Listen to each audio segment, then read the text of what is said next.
One second.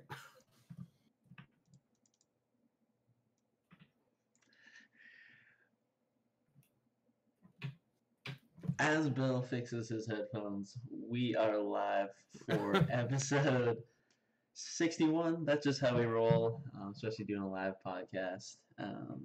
Today we're talking about James T. Kirk's toughest command decisions. How you doing this morning, Bill? Doing pretty good. Headphone issues aside, all good.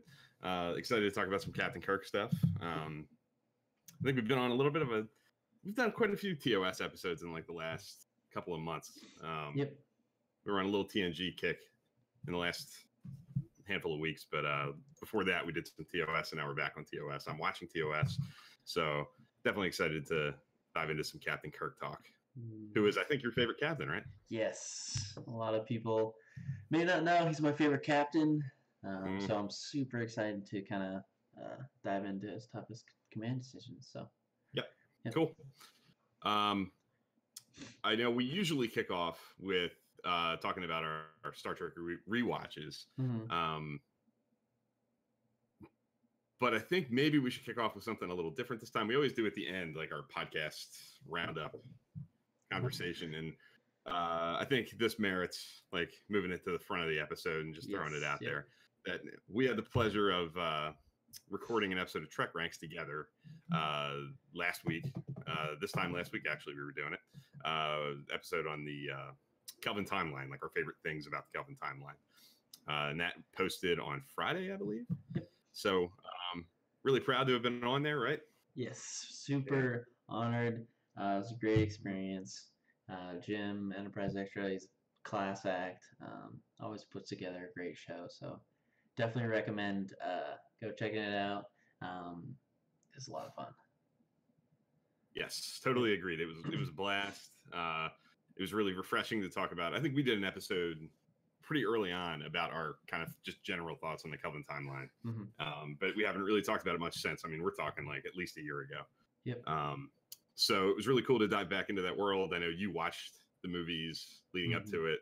Yep. I can't say I did, but I was definitely in that headspace for about a week thinking about those movies, and it was really cool. It was a great time, and I hope everybody checks it out. Like I hope everybody checks out every episode of Trek Ranks because they're a great show. Yeah. Cool.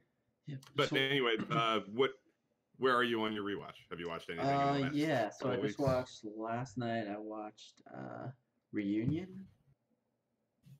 Okay, that's a great episode. And Legacy. So nice. Yes. So you're moving along in season 4. What did you think of Reunion? Do you think that's I know you like Worf and the Klingons, and I thought that kind of storyline. It was a good episode for sure. Yeah, I'm a big fan of that one. That one's got a lot of good dramatic weight to it. The Kalar death and that whole relationship, Worf and Kalar, is really good stuff. Yeah. So that's a good episode. Cool. We have a few people in the chat. We have Adam, Rob, Grin Salem again. He was here last time around.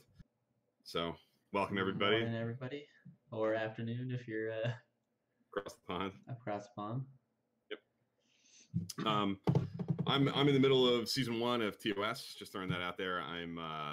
I watched Shore Leave last night, which is like right about the halfway point at episode 15. The way I watch them in air date order.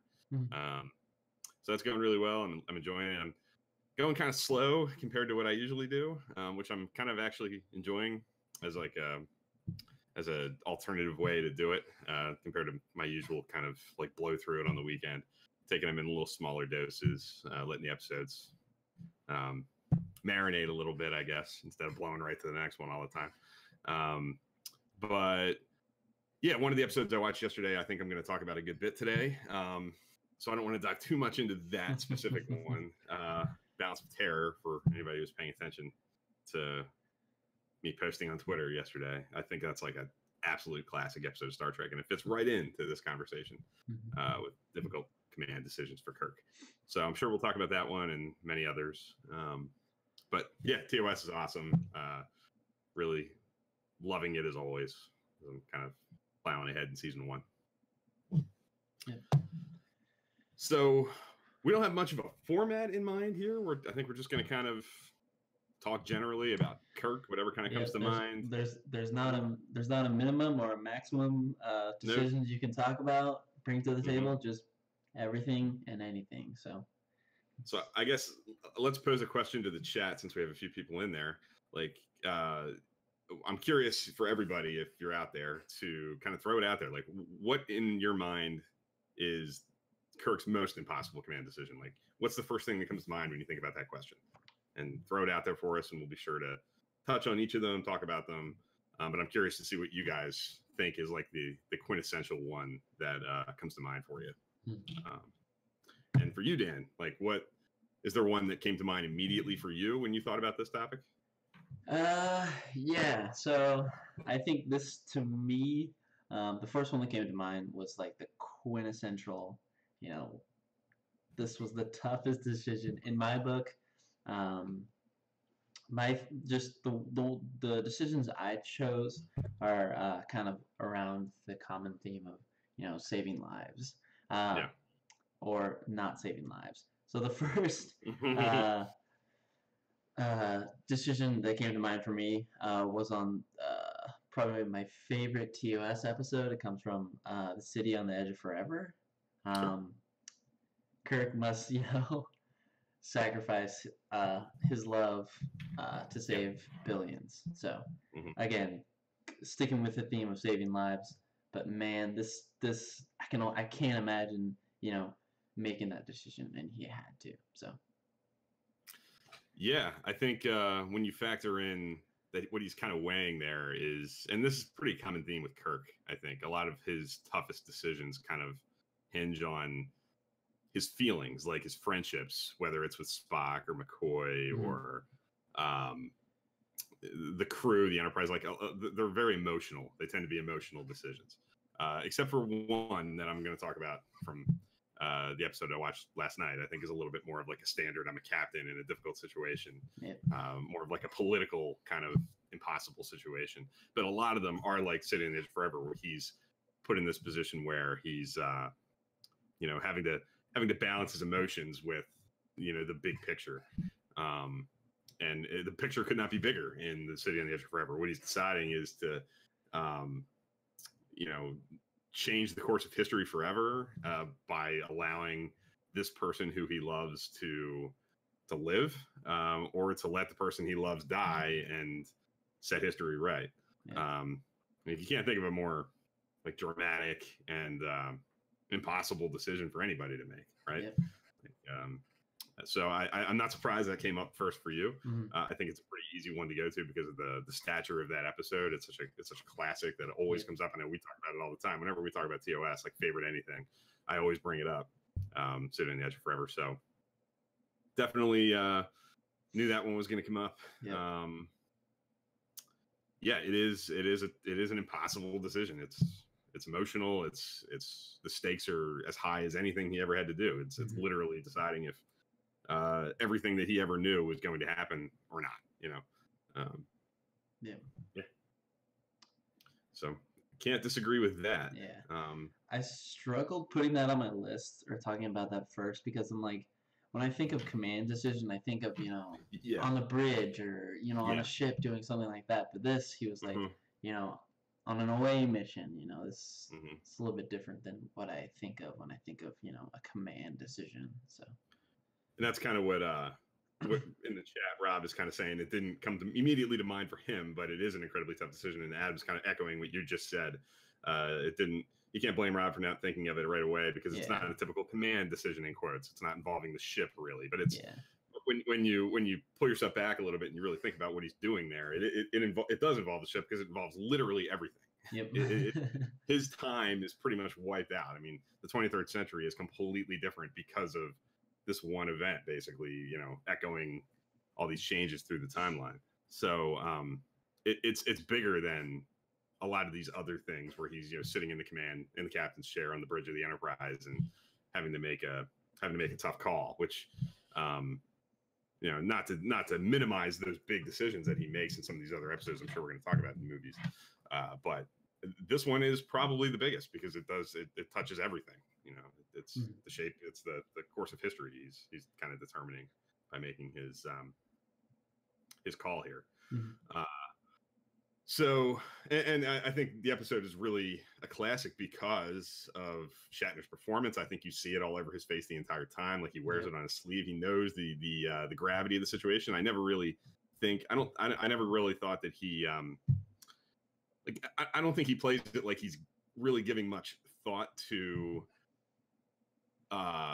not saving her or saving her. I never took it as like he's really weighing the options here. He's thinking about coming up with a way to save her. I think he knows what he has to do. I think he's pretty decided on this is what has to happen. But you see the weight of it on him.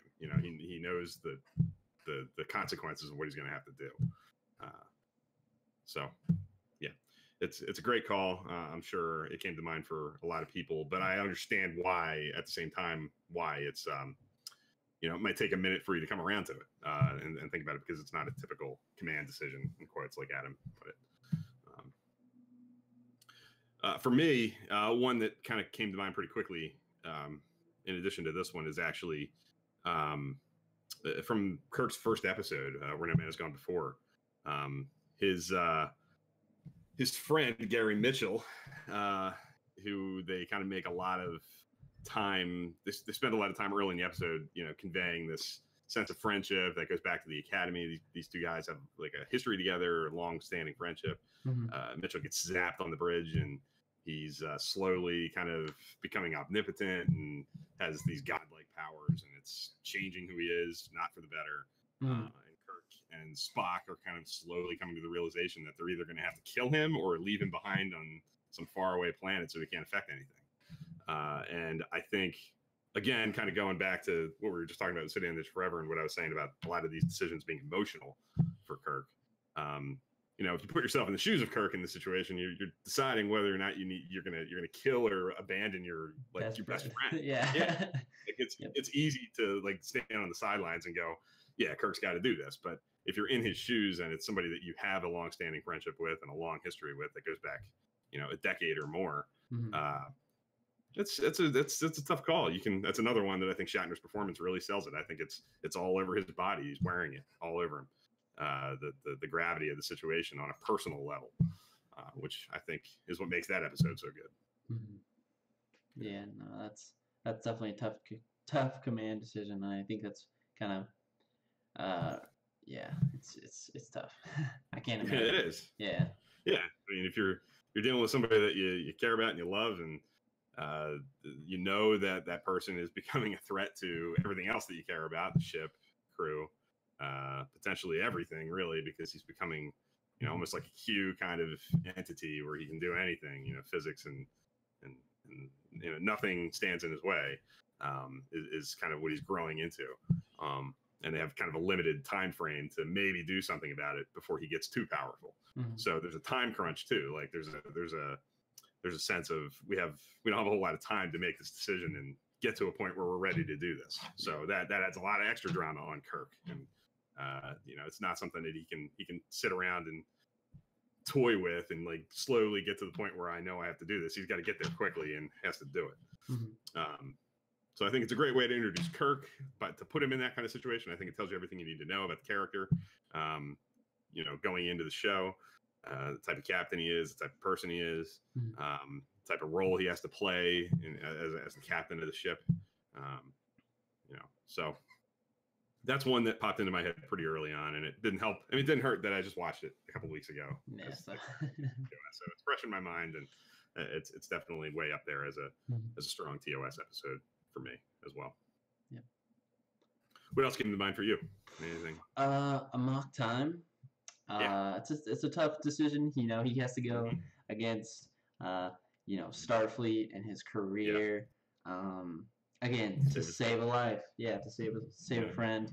And the more I look at my list or the ones that I chose, the more I realize that his decisions aren't like a typical command decision. It's like put this ship here, send these troops there, send this crew in here. It's definitely involves the emotional side of Kirk. So Yeah, that's another one that came to mind.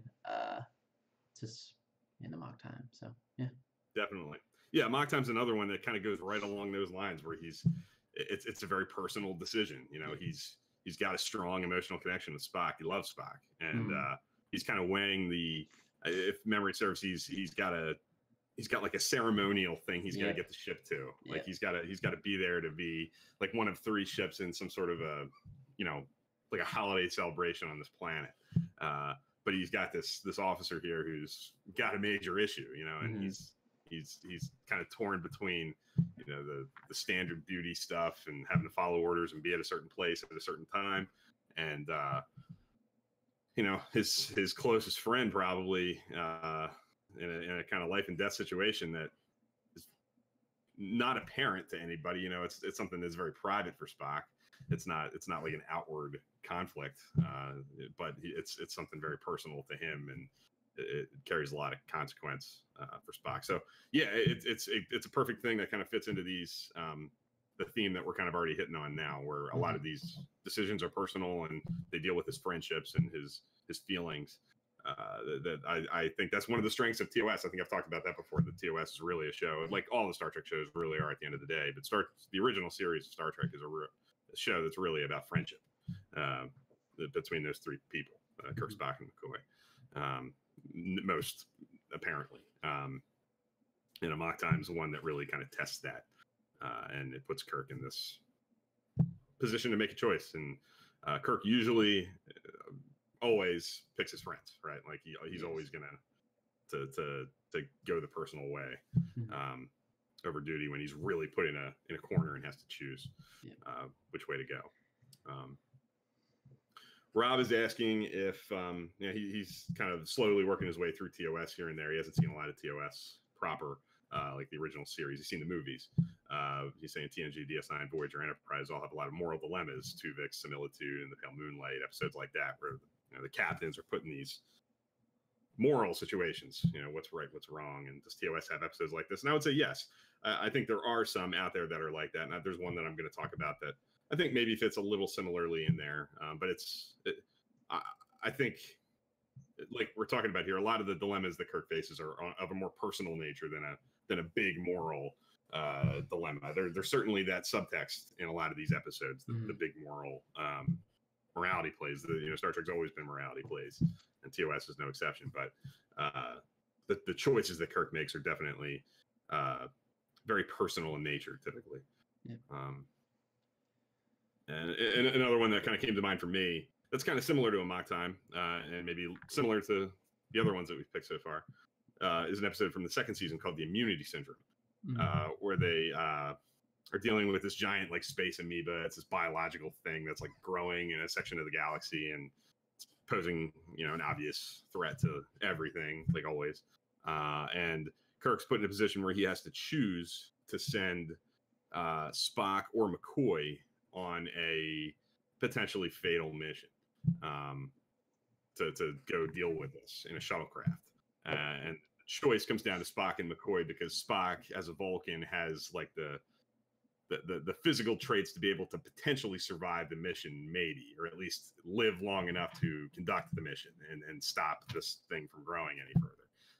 But the knowledge that McCoy has, because it's really a biological problem, makes him the most natural person to choose from like a background standpoint. McCoy has the qualifications to be on that mission. And Kirk's put in this position where he has to choose which of his 2 closest friends to kind of send on this mission that they probably aren't coming back from. And he ultimately chooses Spock, but a good little chunk of that episode is spent with Kirk trying to weigh this. And again, like these other ones have been, it's a very personal choice. I mean, it's not, you know, Kirk isn't choosing between 2 officers that he just respects or kind of just knows as colleagues. These are 2 people that he really connects with and are, you know, huge giant figures in his life. And that's a tough call for anybody. Yeah. So Adam says the immunity syndrome is next up on his list. So I'm glad I'm not the only one who thought of that one. Talking about tough, Rob saying, talking about personal side of tough decisions, making peace with the Klingons after they killed his son. Yes. So search for Spock and discover country will I'm sure get to them. I have thoughts on both of those. Yeah. Coming up here. Anything else on your list? What's kind of next up for you? Next up for me, I guess being what podcast we're just on, I just want to give a little shout out to Star Trek Into Darkness. Sure. Yeah. Yeah. You know, we didn't really specify if this is going to be, prime timeline Kirk or Kelvin timeline Kirk. I'm doing both. So my next one is, Kirk placing himself in danger for the crew to go. He goes into the engineering and warp core, save the ship. Reactor room. Or whatever. Yeah, save the crew. He has to make that call to kind of sacrifice himself to save lives. So yeah, that's kind of next up on my list. Yeah, I actually we kind of talked about this on the podcast that I'm maybe a more ardent defender of Into Darkness than many are. I don't dislike it. I don't even really dislike the ending for the most part. I think they maybe went a step too far in a couple things, and you can hear me talk about that on Trek Ranks, but without going too much into it here. I've talked about it here before too. But I think the Kirk arc in Into Darkness is actually pretty perfectly done. He's kind of brash and thinks he can get away with anything at the beginning of the movie. He's flying by the seat of his pants, not following any rules, just kind of doing everything he feels like he needs to do on a minute-by-minute basis and not really thinking about consequences much. And I think it's kind of foreshadowed, and like there's a scene between him and Khan at some point in the movie where Khan's talking about, I would do anything for my family. What would you do for your family? And Kirk, in this situation, decides he's going to lay his life down for his family, just like Khan is probably willing to do in that movie. And yeah, like they kind of, I remember when Into Darkness was coming out, they kind of sold it as the movie that where Kirk has to earn the command chair, like he has to earn the captain's chair in that movie. Like he was kind of given it kind of quickly in 2009, and in Into Darkness he's going to actually earn it. That's the way they kind of propped the movie up as it was getting ready to come out, and I think they kind of delivered on that. He earns it by being willing to lay his life down for his crew. Yeah. What bigger decision can you make than to decide to go down for your ship? And he does, and he doesn't really hesitate. I think that's the moment where he kind of figures it out and kind of understands the big picture of what his role is, and that it's that he's got to treat the crew kind of like a family, like they have to be the most important thing to him, and they're not kind of just pawns for his own gratification. Like kind of in the beginning of the movie, you kind of get a sense that he's just in it for the fun of it. He's out there to have a good time and do cool things, and to hell with the rules and the big picture. And I think in that moment he's kind of coming to terms with that big picture. So yeah, I think Into Darkness is a good pick. I love the fact that you delved into the Kelvin timeline a little bit there. I think that's pretty cool. No rules here on Trek Live. And yeah, definitely a good pick. I guess I'll just go right into kind of what Rob was alluding to there. I think the search for Spock kind of connects right back to Amok Time, the way you were talking about it, where he's dealing with Spock, and whenever he's put in a corner and forced to choose between duty and friend, he's going to pick friend pretty much every time. And in the search for Spock, he is definitely in a position to he's put in a position where he's essentially throwing his career away. Like he's mutinying. He's not following orders in any way, shape, or form. He's clearly told you can't go. We're decommissioning your ship, and he steals the ship and goes anyway. And what I've always said about the Search for Spock, I think the power of that movie and what makes it really work is that at the time when he's doing that, he doesn't know that there's no guarantee that he's actually going to be able to save Spock. He's doing it on a chance, like he's doing it on. Hi, Mrs. Trek Live. Yeah, live cameo. Yeah, I think the fact that he's not doing it on any guarantee, that he's like he says, it's all in Vulcan mysticism. It's something that he doesn't necessarily understand or believe in, that this Katra thing could even possibly be true. He's throwing his career away on a chance to save his friend. I think that's the best thing about that movie, that piece of development for Kirk, that thing you learn about Kirk, that he's willing to do that, or maybe reinforcing it. I think you kind of already know it if you've really paid attention to the original series. Mm-hmm. But yeah, that choice in Search for Spock is certainly a big one. Yeah, I don't think you can ignore. Because I think it's amplified, and that he has to make the decision. Like, he's putting his crew at risk also. Like, the crew helps him out, and it's definitely on a bigger scale, grander scale. So I think that's a great pick. Yeah, they're all throwing their career away. Yeah, and he's kind of, he tries to say, no, you guys aren't coming. It was just going to be him and McCoy, but in true Star Trek fashion, the crew's like, no, we're sticking with you. Yeah.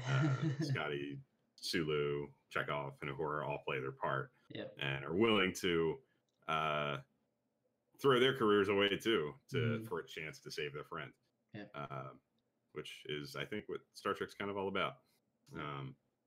That personal, flavor to all the duty and honor stuff that Star Trek talks about. Yep. Anything else on your list? What else are you kind of? The search for Spock was on my list. Sure. Yep.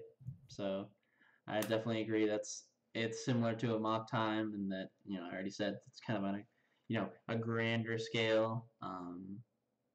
Yeah, it's definitely a tough command decision for sure. Yeah. It definitely is. I mean, it's one of those things where the consequences kind of like the sitting on the edge of forever. He's really taking his career into his own hands and throwing it away. And when there's that moment when he's gotten the ship out of space dock, and the Excelsior captain's like, "You do this, you'll never sit in the captain's chair again." And he's literally sitting in the captain's chair as the Excelsior captain saying that, and without missing a beat, he says, "Warp speed," and they go. Yeah. And I think the power of that moment is, if you know Kirk up to that point, that nothing's more important to him than his ship, really. And his command, his role, except Spock, maybe. But he lives to be the captain of the Enterprise. That's where he's meant to be. Yeah. And he's he knows what he's doing. He's throwing that away. That's what makes it powerful. That all the way up till now, that's what defines him, and he's willing to give that up for a chance, not a guarantee, to save his friend. So yeah, that's a must-have on any list of Kirk, defining moments, big command decisions. Anyway, you kind of want to approach a topic about like big Kirk stuff. Star Trek 3, I think, is a pretty defining point in that arc. Yeah. I'll talk about the one that I watched last night, Balance of Terror. I think is. I knew you were going to mention it. Yeah, it's the one that I think kind of stands a little apart from this, because it's the most traditional sort of, I'm captain of the ship, I'm out there, I'm doing my thing. There's no real necessarily like personal element to it, other than he's risking his crew in a big picture way. But a lot of these have been about like his specific relationship with Gary Mitchell or Spock or McCoy. Yeah. This one is a bigger issue, where there's a Romulan ship out there. It's picking off outposts. They don't know a whole lot. They haven't had any contact with the Romulans for about 100 years, and they have this cloaking device that they haven't been able to penetrate. And Kirk, and one of the cool things about TOS that I think they were really good at, and I think Enterprise and Voyager both tried to recapture this with their premises, is the Enterprise is really credibly kind of out there alone. Yeah, I think TOS is really good at making space feel big, where maybe Deep Space Nine and TNG, because of the nature of those shows and how big Starfleet has gotten, you never necessarily get the sense that help isn't right around the corner if you need it in those shows. You can get a ship to come help you, is what's always kind of conveyed in those shows. And then Voyager and Enterprise, they tried to kind of maybe recapture a little of this TOS feel of kind of out there alone and having to be on your own making these calls. Kirk is put in this position to choose to chase this Romulan ship into the neutral zone, basically, and and potentially start a war, which is maybe already started anyway, or let the ship go and kind of let the politicians sort it out and the diplomats figure it out and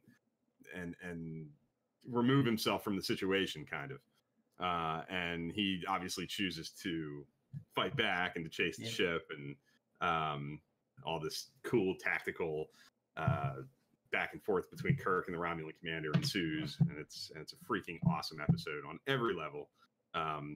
But I think they really do a good job of selling his aloneness in that choice, his kind of lack of guidance and lack of any hope for help in any way. Like it's Kirk, and it's Kirk alone deciding how to handle the crisis. And he's got conflicting views on the ship. He's got people saying in his ear that, back off. This isn't our place. Let the ship go. We don't know how this is all going to play out. And he's got people saying, if you let them go, you embolden them, and they'll be back, and it's going to be war anyway. We have to knock them out and show that we're willing to punch back. We have to set the standard.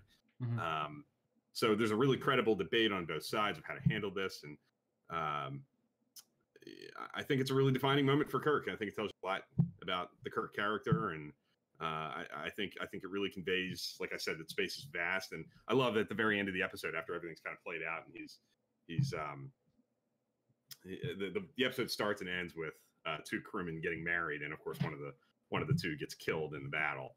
And at the end, like the beginning of the episode, they're getting ready to get married. And at the end, it's a funeral for the guy, the groom, and like as the funeral's getting going, Yeoman Rand comes up to Kirk and says, we finally got a response from command, and that they're going to back you on whatever you want to do. So he's gone through this entire like episode of trying to decide, just kind of waiting for Starfleet to respond to say, yeah, go do it. So he doesn't even really have like the ability to get a quick word from Starfleet to say, yep, we have your back. Do what you got to do. Or there's no guidance from an admiral like right around the corner to say, yeah, you should do this, you should do that. So it's completely on Kirk how to do it.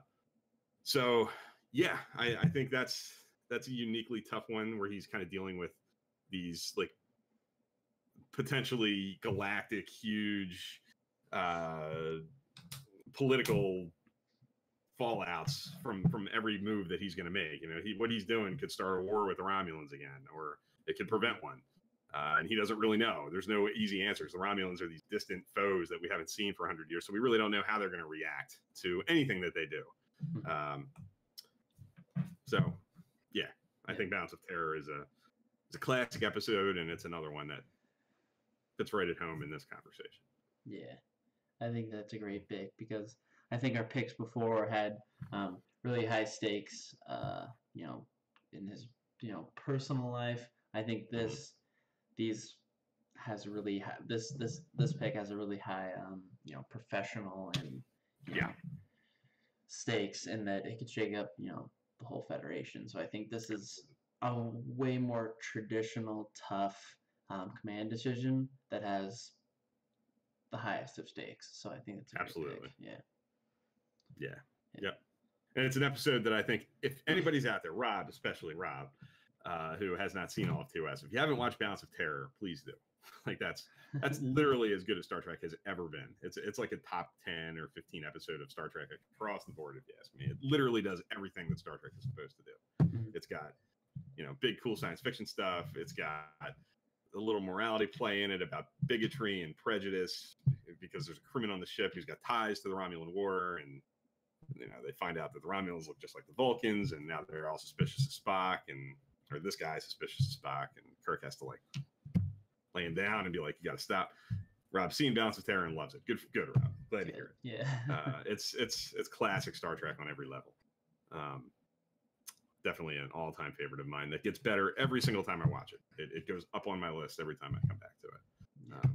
And Mark Lenard is amazing as the Romulan commander. The best thing about that episode, other than everything I just said, is that the Romulan commander in that episode is like equal to Kirk. He's noble and competent and conflicted about what he's doing, and he's as capable a tactician as Kirk is. They're on equal footing, and like he says at the end of the episode, when they actually get to talk right before he blows himself up. That in another set of circumstances they could be friends. They're of a similar of a similar background, and they clearly know that we're the same kind of guy here, and we're just on opposite sides of this political conflict. It's got it all. It's fantastic Star Trek on every level. Go Kirk, stamping out bigotry. Yeah. Yes. Leave your bigotry in your quarters, Kirk says. Yeah. No place for it on the bridge. And it's great. Great stuff. And it's got the great speech with McCoy telling Kirk that there's only one Kirk, there's only one person just like you, so don't destroy yourself by, flying off by the handle. Like, keep your cool, make good decisions. Like that whole little scene between Kirk and McCoy is kind of Star Trek in a nutshell too. Like, at the end of the day, it's personal and it's about people. It's not just, pretty cool science fiction. It's these are real characters, Yeah. So Balance of Terror. Yes. Classic. Yeah. Anything else on your list? Any other? Nothing else on my list. I think we had definitely a good balance of picks. Grin Salem, it's called Balance of Terror. Yes. So season 1 TOS episode. Yeah, I think I've covered pretty much everything that I had in mind. I don't think I missed anything. I think Rob mentioned Star Trek 6, and that's another one that's got some personal. Kirk's dealing with a lot of personal demons there. I don't know how much it affects his command. Decision, I think he has much choice in the matter, but he definitely has to overcome his prejudice for the Klingons. That goes back decades, and touched him very personally with his son and everything. That there's a lot going on for Kirk in that, and it's definitely a great Kirk story. I don't know if it came to mind as like a command decision kind of deal, in the same way that like Search for Spock did.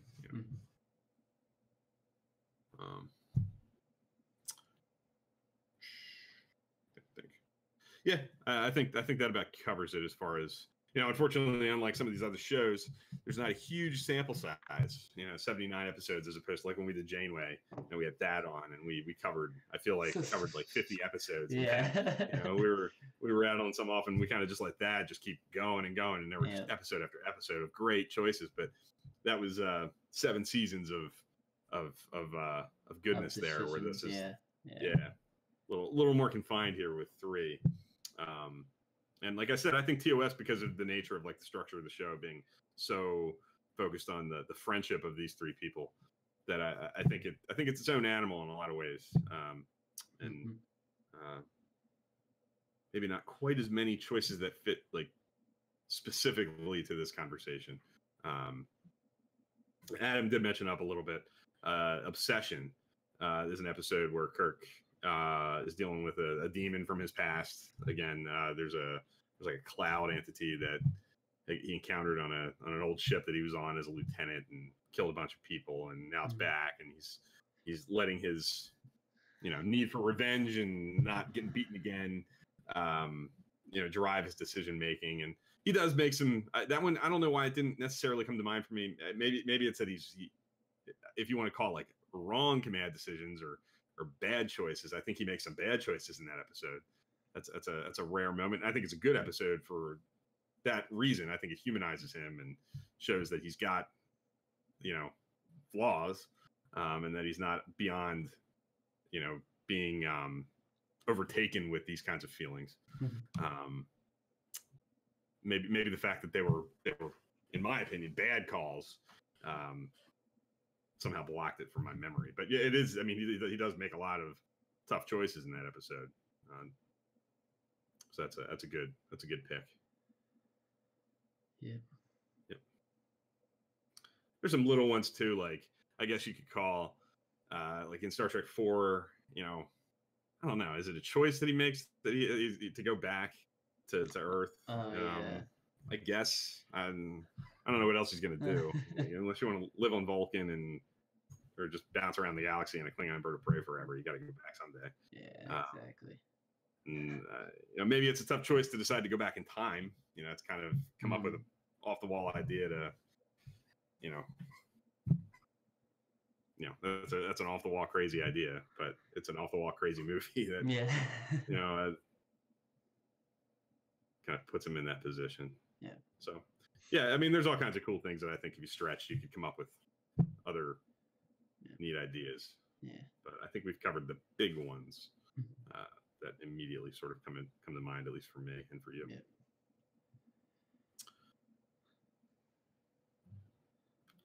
So yeah, I think to kind of wrap it up, we talked about Where No Man Has Gone Before. We talked about Amok Time. We talked about Star Trek Into Darkness, The City on the Edge of Forever, right? Yep. Balance of Terror. Balance of Terror. Yeah. Star Trek 3, The Search for Spock. Yeah. Yeah. So some movies, some Kelvin timeline, some proper TOS, all kinds of cool stuff. Yeah. What have you listened to any Star Trek podcasts? I haven't, except I caught up on my Trek ranks before I went on there, so I definitely am caught up on all the Trek rank stuff. Again, can't recommend that podcast enough. So yeah, definitely. Obviously, they're a good friend of the show. Trek Ranks is a class, in a class of their own kind of Star Trek podcast. I love, my favorite thing about Trek Ranks, just that since we were on it, I feel like we can give them a little extra spotlight, talk about them a little more in depth than maybe we usually do. Is something that we try to do ourselves here, which is to stay positive. I think Trek Ranks is a show that is uniquely aimed at just celebrating the pure goodness of like Trek from the perspective of fans. There's no snarkiness, there's no nitpicking, there's no real negativity. Like there's no emphasis on anything that people don't like when you're listening to that show. And there's a lot of places out there to get that. And sometimes we even do that here. Like we'll talk about episodes that we're not as big on. And that's a fun conversation to have. And it's something that's important to do.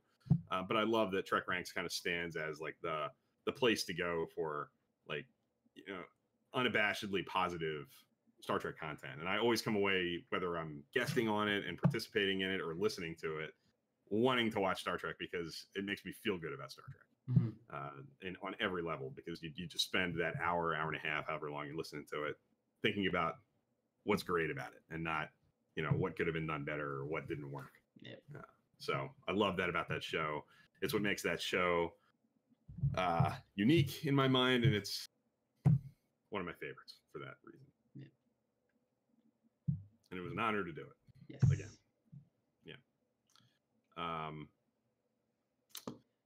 For me, I didn't listen to a whole lot either this week. I've been really, really busy with fantasy football stuff. For the most part, tis the season. Yep. That's kind of taken over my life this week.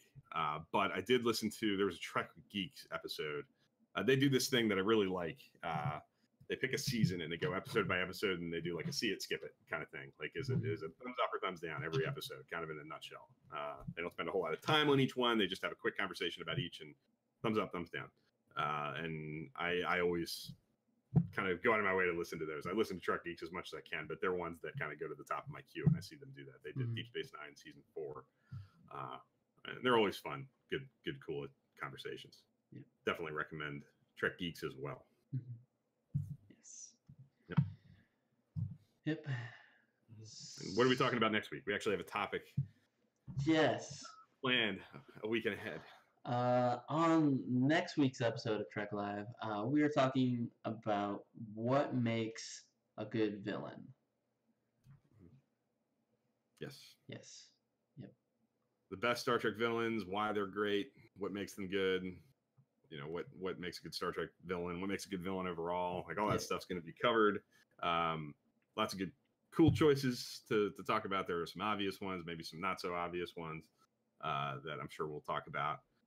And my plan is to throw some questions out there through the week, try to generate some conversation as we get going close to it, to build some anticipation, get some opinions leading into it, fuel our thinking as we get ready to do it. So be on the lookout for that on the Twitterverse and Instagram and all those places. Yeah. And if you have any more things you'd like to add to the Kirk's toughest command decisions, definitely don't be afraid to spark up that conversation. Definitely. Bill and I are kind of putting together this little mini series of toughest command decisions. We've done Janeway, we've done Kirk. We're going to continue to go through it, and then maybe at the end, have a great conversation overall. Once we finish all the captains and stuff. So definitely look forward to that. It's been fun, kind of putting each captain under the microscope. I definitely had fun today. So yeah. Definitely. Yeah, it was cool stuff in the works.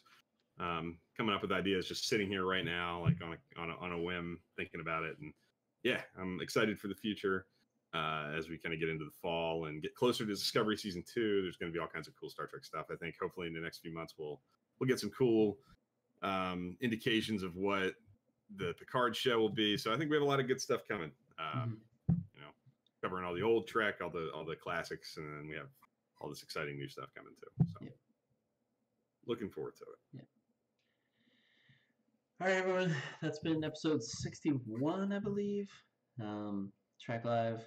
I will be back next week. Stay tuned for specific days. Yeah. Thanks for stopping by to talk about some Captain Kirk. We'll see you guys next week. Sounds good. Thanks, guys.